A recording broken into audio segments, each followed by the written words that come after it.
राम और उनके भाइयों के अलावा राजा दशरथ एक पुत्री के भी पिता थे। श्री राम के माता पिता एवं भाइयों के बारे में तो प्रायः सभी जानते हैं, लेकिन बहुत कम लोगों को यह मालूम है कि राम की एक बहन भी थीं, जिनका नाम शांता थाल। वे आयु में चारों भाइयों से काफी बड़ी थीं। उनकी माता कौशल्या थीं। ऐसी मान्यता है कि एक बार अंग देश के राजा रोमपद और उनकी रानी वर्षिणी अयोध्या आयल, उनको कोई संतान नहीं थी। बातचीत के दौरान राजा दशरथ को जब यह बात मालूम हुई तो उन्होंने कहा, मैं अपनी बेटी शांता आपको संतान के रूप में दूंगा।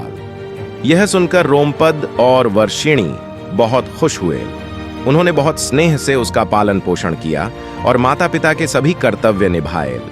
एक दिन राजा रोमपद अपनी पुत्री से बातें कर रहे थे।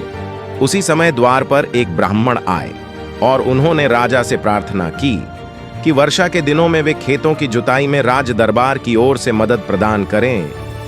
राजा को यह सुनाई नहीं दिया और वे पुत्री के साथ बातचीत करते रहे द्वार पर आए।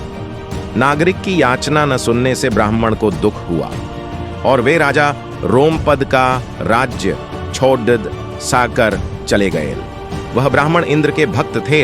अपने भक्त की ऐसी अनदेखी पर इंद्रदेव राजा रोमपद पर क्रुद्ध हुए और उन्होंने उनके राज्य में पर्याप्त वर्षा नहीं की। इससे खेतों में खद्दधी फसलें मुरझाने लगी। इस संकट की घड़ी में राजा रोमपद ऋष्यशृंग ऋषि के पास गए और उनसे उपाय पूछा। ऋषि ने बताया कि वे इंद्रदेव को प्रसन्न करने के लिए यज्ञ करें। ऋषि ने यज्ञ किया और खेत खलिहान पानी से भर गए। इसके बाद ऋष्यशृंग ऋषि का विवाह शांता से हो गया और वे सुखपूर्वक रहने लगे। बाद में ऋष्यशृंग ने ही दशरथ की पुत्र कामना के लिए पुत्रकामेष्टि यज्ञ करवाया था।